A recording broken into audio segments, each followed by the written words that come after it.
Aujourd'hui, je reviens avec un nouveau concept, une nouvelle idéologie. Bref, je vais vous parler de l'entrepreneuriat. Ça, je ne pouvais pas échapper. Compte tenu de l'intégration professionnelle, le Canada est conçu de manière à ce que quand tu arrives là, le rêve qu'on te vend n'est pas celui que tu rencontres sur le terrain.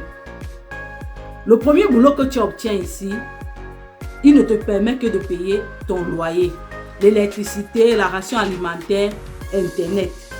Ce qui fait donc que tu es obligé d'aller chercher un deuxième boulot. Ça, c'est pour ceux qui n'ont pas de responsabilités familiales. Mais pour quelqu'un qui a une responsabilité familiale, qui a les enfants à s'en occuper, ça devient compliqué. Salut à toi, je suis Anne-Brigitte, maman de 2 magnifiques enfants, passionnée par l'entrepreneuriat digital et l'autonomie financière.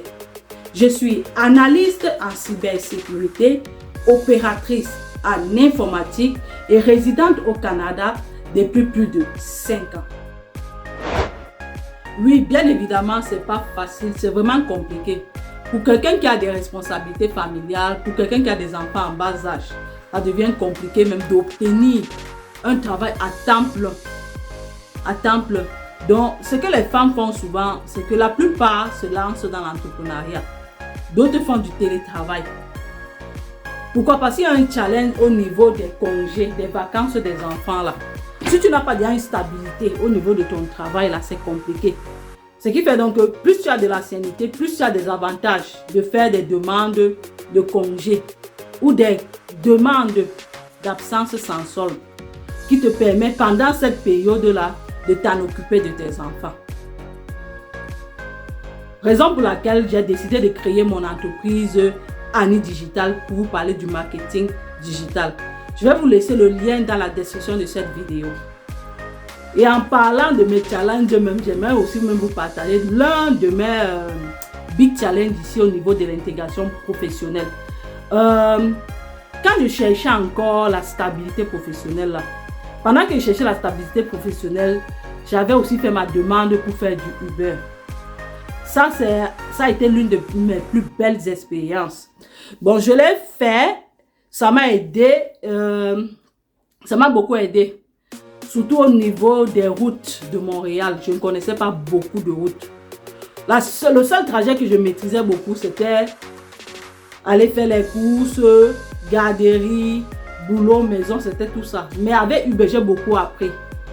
J'ai beaucoup appris au niveau même des adresses. Je ne savais même pas que dans une rue, tu vas voir, tu vas toujours constater que si à ta gauche, les adresses sont paires, à ta droite, les adresses seront impaires. C'est avec Uber que j'ai appris tout ça. Et il y a une chose qui m'est même arrivée, même aussi à Uber. Je vais profiter de ça pour vous raconter et on va arrêter là, on va continuer la prochaine fois.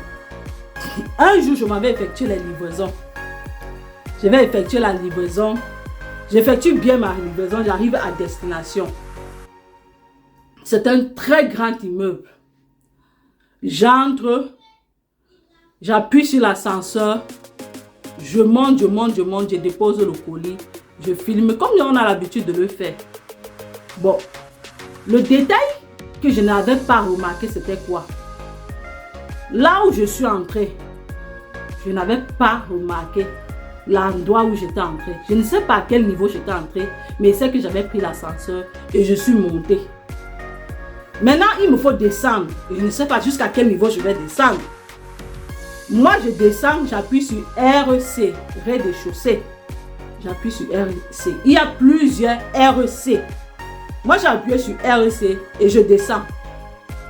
Je descends. Hop! Je remarque que, tiens, ce n'est pas l'entrée où je suis venue ici. Je sors quand même. Et quand je sors, je ne vois pas mon véhicule. Merde! Vous savez l'heure qu'il était? Ha! Ah! Vous savez qu'il était, quand on vous dit qu'ici le Canada c'est le cardio. Le Canada c'est le cardio. Je dois effectuer ma livraison, je dois aller chercher mes enfants à la garderie. 1 minute ici c'est $1. Merde, ma tête commence à chauffer. Ha! Je reste comme ça et dis que ouais, je vais faire comment? J'appelle le service à la clientèle où j'attends jusqu'à ce que quelqu'un entre encore de l'immeuble et je rentre me renseigner. Ici, alors, vous savez comment ça se passe avec les appels. Tu lances l'appel, tu attends que ta part vienne. Merde, je lance l'appel, viens. Je lance l'appel, viens. Entre-temps, le temps passe. Je suis au centre-ville.